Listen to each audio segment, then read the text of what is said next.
Olá, meus amigos e minhas amigas do curso de aprofundamento bíblico Paz e Bem. Estou dando continuidade, que nós estamos falando sobre as tribos de Israel, um novo jeito de conviver. Então hoje nós vamos conversar sobre as principais características do projeto tribal. Então vocês lembram que a gente terminou o encontro passado falando das tribos de Israel, das 12 tribos de Israel. Então, tinha o clã quer dizer várias famílias, né, reunidas ali, pais de famílias, né, vamos dizer assim, né, e várias famílias formava-se então um clã. Um clã é como se fosse um bairro rural, vamos dizer assim, né? E depois, esses clãs, vários clãs, formava-se uma tribo de Israel. E várias tribos formou-se Israel. E não podemos esquecer que a religião foi a força principal para esse povo viver esse projeto tribal, esse novo jeito de conviver. E a gente terminou falando para vocês também que eles viviam lá então, fizeram-se o êxodo, quer dizer, a saída do Egito rumo à Terra Prometida. Então nada na vida é fácil, né? Quando eles viviam no esquema de escravidão do faraó. Quando eles conseguiram se libertar, aonde eles caíram? No deserto. Deserto, nós já conversamos, não tem água, não tem comida, dificuldade, de noite é frio, 0 grau, de dia 40, 50 graus, e eles a pé, 600 mil pessoas, crianças, animais, é muita dificuldade. A gente não para pensar, né? Mas eles estavam fazendo a Páscoa, eles estavam fazendo a passagem para o projeto novo. O que é o projeto novo? É o reino de Deus. Que até hoje Jesus continua nos ensinando esse novo projeto de Deus. E qual que é o projeto de Deus? Qual que é o projeto do reino de Deus? É o projeto da partilha, do amor, a partilha, a viver-se em comunidade, a partilha do bem, nada de violência. Então, a partir daquilo que a própria Bíblia nos fala, né, os elementos que a Bíblia fornece, a gente vê, então, a solidariedade aqui que a gente fala, então, né, as características. A primeira característica são a solidariedade econômica. Então, o que é isso? Eles viviam a partilha. E se você for ler a apostila que vocês têm, então vai dizer que eles não tinham mais imposto, ninguém mais pagava imposto, eles eram livres da escravidão. Então, tudo que eles produziam, eles colocavam assim em comum, né? Eles não tinha mais nada de escravidão entre eles. Então, solidariedade econômica. Aonde é que você vê isso? Você vai ver isso lá no livro do Êxodo, capítulo 16, de 1 a 30, que fala do maná. Deus deu comida para eles no deserto. Quer dizer, era confiar em Deus. Então, a primeira coisa, o povo gritou que não tinha água, que não tinha comida. Moisés e Arão falou para Deus, e agora? O que nós vamos fazer? E Deus mandou cair maná do céu. E mandou carne de codorna, codornizes para eles. O que é o maná? Nem ele sabia. Você vai ler aqui no capítulo 16 do Êxodo, vai dizer, quando eles estavam comendo, ele dizia, o que é isso? É o pão que Deus mandou do céu. Claro que isso aí é uma maneira de explicar que Deus é que dá tudo para nós. Mas nós temos que fazer a nossa parte. Nós temos que ter coragem de mudar a nossa vida. Outra característica muito importante que eles colocaram foi o poder partilhado. Além de partilhar a economia, o poder partilhado. Lá no Egito, é o faraó que mandava sozinho. E quem dava sustentação para eles, vocês já sabem, né? É o exército, eram os juízes, era o sacerdote, eram os profetas, e o povo lascado, morrendo de fome. Então, agora não. Agora lá o Moisés queria fazer tudo sozinho. O sogro dele chegou e puxou a orelha dele. Então vocês vão ler lá no capítulo 18 do Êxodo, de 13 a 26. E diz assim, ó, você não vai nem aguentar. O sogro do Jetro, que é o sogro de Moisés, disse para Moisés, nem você vai aguentar e nem o povo vai aguentar. Como é que você vai resolver o problema de 600 mil pessoas? Ah, mas Deus colocou isso para mim fazer. Então Moisés, ele só tinha saído do Egito e entrado nessa Páscoa, mas a cabeça dele não tinha mudado. A cabeça dele estava a cabeça do faraó, querer fazer tudo sozinho. Aí o sogro disse, não, escolha homens, né? Grupo de 100, grupo de 50, grupo de 10 pessoas. E esses grupos vão tentar resolver os problemas. E eles resolvem lá entre eles. O que eles não conseguem resolver, vai até você. É como se fosse hoje, né? O presidente da República não faz nada sozinho. Quando ele fala o governo, é o ministro, os assessores, é tudo junto. Ninguém faz nada. O bispo faz tudo sozinho na diocese? Não. O bispo tem os padres, tem o conselho. O padre faz tudo sozinho? Não. O padre tem as pastorais, os ministros, as ministras, as comunidades. Então é tudo partilhado. Se o padre colocar a igreja debaixo do braço, a igreja não vai para frente. Se o bispo quer fazer tudo sozinho, também não vai para frente. Poder partilhado. Homens, aqui até falava homens, hoje vamos falar o ser humano, homens e mulheres, grupo de homens e mulheres de 100, de 50, de 10, de 5, pequenas comunidades, é o projeto do Papa. Então é uma das características. Então é só você ler lá o capítulo 18, do 13 ao 26. Uma outra característica, que é a terceira, é leis a serviço do povo. Daqui a pouco nós vamos ler o texto dos 10 mandamentos. Não dá para nós aprofundar muito aqui, né? Mas os 10 mandamentos foi um jeito deles partilhar também as leis, né? E essa lei é tudo ligado a Deus. Por exemplo, quando vocês pegam aqui os 10 mandamentos, ele está em 2 lugares na Bíblia. Ele está no Êxodo, capítulo 20, de 1 a 17. E também está no livro do Deuteronômio, capítulo 5, de 6 a 21. É quase igual, mas tem umas pequenas diferenças, né? Não dá para nós entrar em detalhe aqui hoje, porque vai 2 vídeos para nós entender isso aí. Mas nós vamos resumir aqui. Por exemplo, o capítulo 20, ele começa assim, ó. Deus pronunciou todas essas palavras. Presta atenção no versículo 2. Eu sou Yahvé, seu Deus, que tirou você da terra do Egito, da casa da escravidão. Por isso, não tenha-se outros deuses. Está vendo? Todo esse versículo 2 é o refrão que todo mundo tem que gravar. Eles naquela época e nós hoje.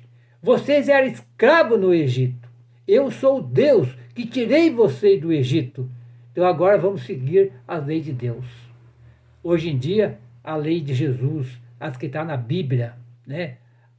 O que Jesus ensinou para nós de toda... Quando chegou no Novo Testamento, tinha 613 leis. Aqui não, aqui tem 10. Quando chegou lá, a gente foi colocando emenda nessa Constituição, 613 leis. O povo estava perdido lá na época de Jesus. O que Jesus falou?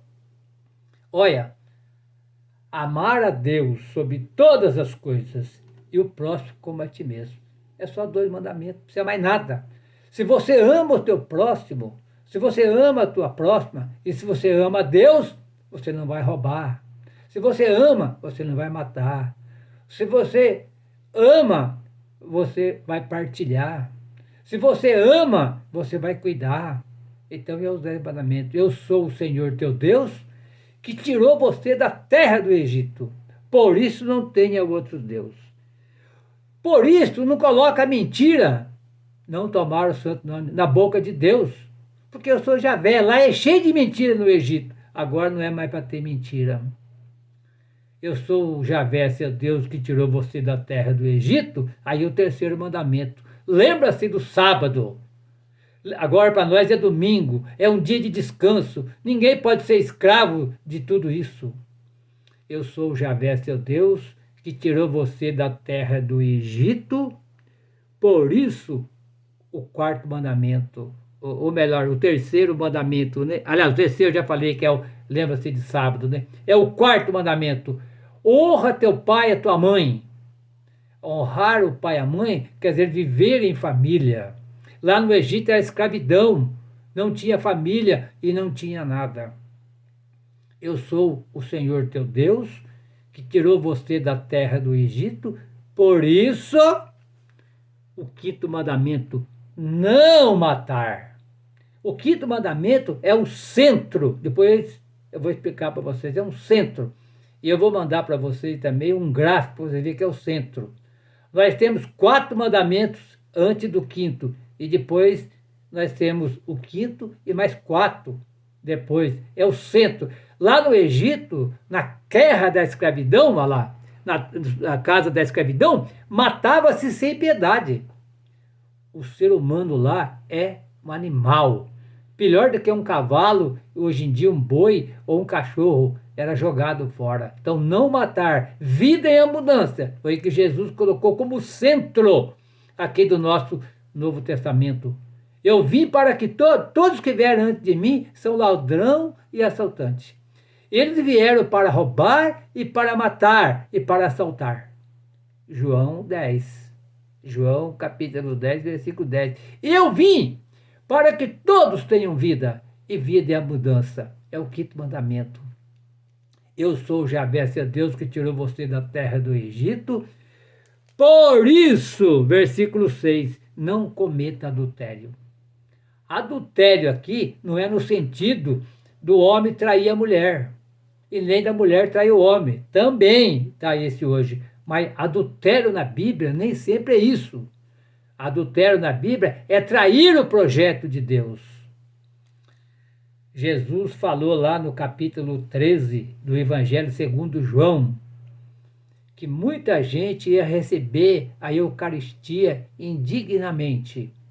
Ia ser traidor de Deus. Recebe a Eucaristia, depois é a favor do ladrão, é a favor dos que matam, é a favor de tudo que é ruim. E vai lá receber a Eucaristia, mas é a favor daquele que está matando, é a favor daquele que está causando a fome.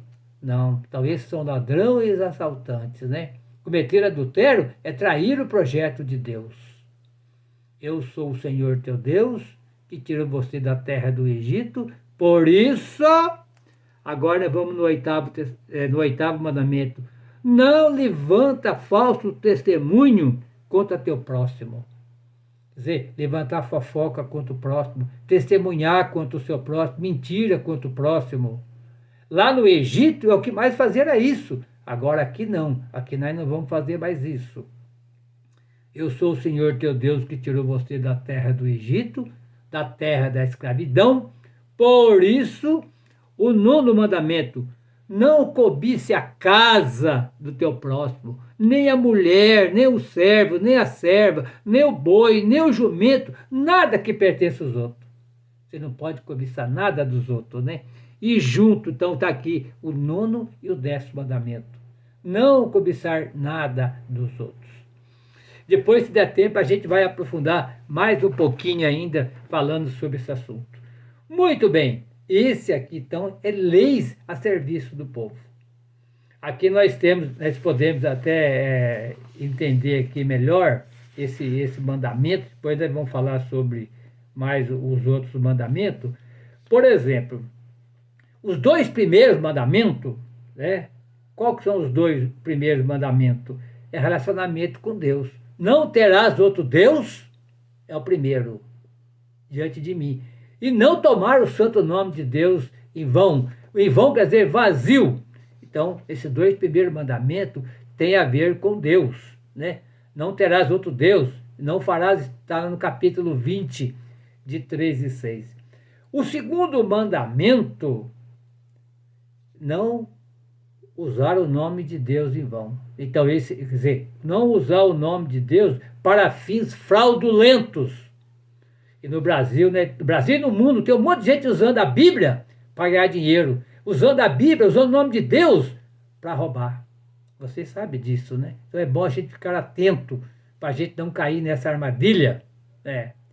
Então esses dois mandamentos têm a ver com isso, né? Já o terceiro mandamento, ele lembra-se santificar o dia do sábado, quer dizer, um dia de descanso. Né? E ele está intermediário. Então, o terceiro mandamento está intermediário entre Deus e a comunidade. E a partir do quarto mandamento até o fim, é só relacionamento entre nós. Então, o primeiro e o segundo fala com Deus. Entre nós e pessoas e Deus. E o terceiro é intermediário. Santificar o dia. Ter um dia de descanso para ir na missa. Para ser apegado em tudo. Desapegar um pouquinho. Participar das coisas de Deus. Participar do curso bíblico e tudo mais. E já a partir do quarto mandamento, honrar o pai e mãe, tem a ver com a comunidade. O quinto mandamento, não matar, tem a ver com o nosso relacionamento. O sexto mandamento, né, não cometer adultério, tem a ver com, né, com todos nós aqui. Né? Não roubar, não furtar, tem a ver com nós aqui. Eu sou o Senhor, seu Deus, que tirou você da terra do Egito, por isso não pode roubar. Né? E depois, não declarar falso testemunho, é sua comunidade, e não pegar nada que é dos outros, nem a mulher, nem o boi, nem nada. E para encerrar esse pequeno bate-papo aqui, dá para vocês entender que, ó, quem que tem boi, quem que tem terra, quem que tem escravo, quem que mata, não é o povo lascado, não. Certo? Quem diz aqui vou chamar a atenção aqui de vocês, olha lá, não cobice a casa do teu próximo, nem a mulher, nem o servo, nem a serva, nem o boi, nem o jumento, nem coisa alguma. O povo pobre não tem nada disso, pessoal. Quem que levanta falso testemunho é o juiz, é o ladrão. Então aqui os 10 mandamentos foi escrito para nós que somos liderança das igrejas. Nós, quem tem poder político nos dias de hoje, quem tem poder eclesial, é os padres, os bispos, e nós também das comunidades que temos esses poderes aqui. Muito bem. Então deu para entender mais ou menos, que a hora vai passando muito rápido, né? E depois nós vamos então, agora, na quarta característica. A quarta característica é fé no Deus libertador. Então a religião é o principal. Lá no Egito tinha-se Deus para tudo quanto é lado. Mas quando foi formando o povo de Israel, começaram a colocar-se um Deus único. Ou é o Deus El, ou é o Deus Elohim, ou é o Deus Eloá, é o modo de falar, ou Jeová e Yahvé. Por que quem vê Yahvé? Yahvé é o Deus dos pobres. Yahvé é o Deus do povo lascado. Então, quer dizer, é esse que é o nosso Deus. Esse que é o nosso Deus libertador. Eu sou o Senhor teu Deus, que tirou você da terra do Egito, da casa da escravidão. Por isso, acredita em mim. E hoje em dia nós temos Jesus. Hoje em dia nós temos Deus. Hoje em dia nós temos comunidade. Hoje em dia nós temos a nossa igreja católica. Né? E tem outras igrejas boas também, porque nós não somos o único, mas estando fazendo bem, está fazendo a coisa certa. Aí é o livro de Josué, né? Nós já lemos o encontro passado, né? E o quinto, para nós encerrar, é o exército popular. E eles não tinham um exército mercenário. O exército deles era um exército popular. Todo mundo era chamado para defender o país. E todo mundo era chamados e chamadas para resolver os problemas em comunidade. Então eles viviam até o tempo dos juízes.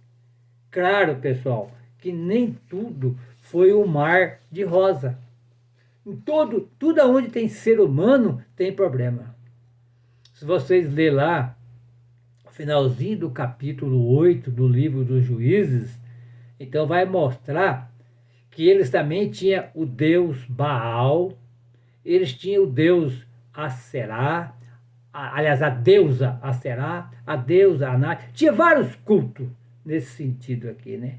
Mas o principal de tudo, a grande luta dos profetas, era todo mundo amar o Deus verdadeiro. É que nem hoje.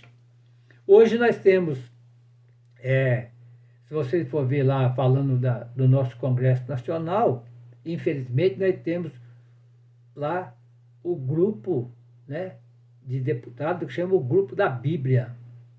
Esse grupo da Bíblia, eles apoiam o grupo da bala, que é o BBB, né? O grupo é o grupo da bola, ou melhor, o grupo da Bíblia, da bala e da bola. Quer dizer, é um grupo para defender os poderosos. E está falando de Deus também.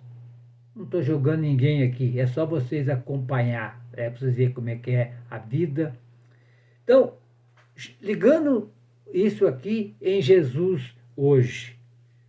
Então, Jesus, qual que é o projeto do ser humano hoje? É o projeto de acumular. Qual que é o projeto de Jesus, do Reino de Deus? É o projeto de partilhar. Qual que é o projeto da humanidade hoje? Matar. Se você fazer uma pesquisa aí, mais de 70% do povo é a favor da morte, da pena de morte. E o projeto do Reino de Deus é da vida. O projeto do povo é causar fome. Nós temos no Brasil mais de 33 milhões de pessoas passando fome, e outros países também. E o projeto de Jesus é a partilha do pão. O projeto da morte e Jesus é o projeto da vida. Aí nós terminamos, vocês estão lembrados, né? Mas por que tudo está na Bíblia, seu Afonso? Porque a Bíblia, nós temos duas linhas, né? A linha oficial e a linha popular. A linha oficial, a Bíblia chama de Babel, a Torre de Babel. Os homens queriam construir uma torre para chegar até o céu. Para quê? Para ficar famoso. Só lê lá, Gênesis 11. Isso, de 1 a 9. E o projeto de Jesus é Pentecoste, que nós vamos celebrar agora, né, no próximo domingo. O projeto de Deus é Pentecoste. Deus, em vez de fazer uma torre para chegar até o céu, Jesus desceu e entrou na nossa cabeça, entrou no nosso coração. É o Atos dos Apóstolos, capítulo 2, de 1 a 13, que fala que Deus desceu e deu coragem. Então Jesus partiu. Para encerrar, ontem foi falando de ascensão, né? Quando Jesus desceu, ele nunca abandonou o Pai. Ele ficou em sintonia com o Pai. E quando ele voltou para o Pai, ele não abandonou nós. Ele está em sintonia com nós. O Senhor esteja convosco. Ele está no meio de nós, através do Pai, do Filho e do Espírito Santo. Vamos ficando por aqui. E agora o próximo vídeo que a gente vai gravar para vocês também é a monarquia, depois, né? A monarquia e profetismo. O povo de Israel entrou em Cristo. Então, nós terminamos o nosso encontro, agradecendo a todos. Compartilhe esse vídeo para quem vocês quiserem, para todo mundo. Isso também é evangelizar. Nós vamos terminar em nome do Pai, do Filho e do Espírito Santo. Amém. E até a próxima, se Deus quiser.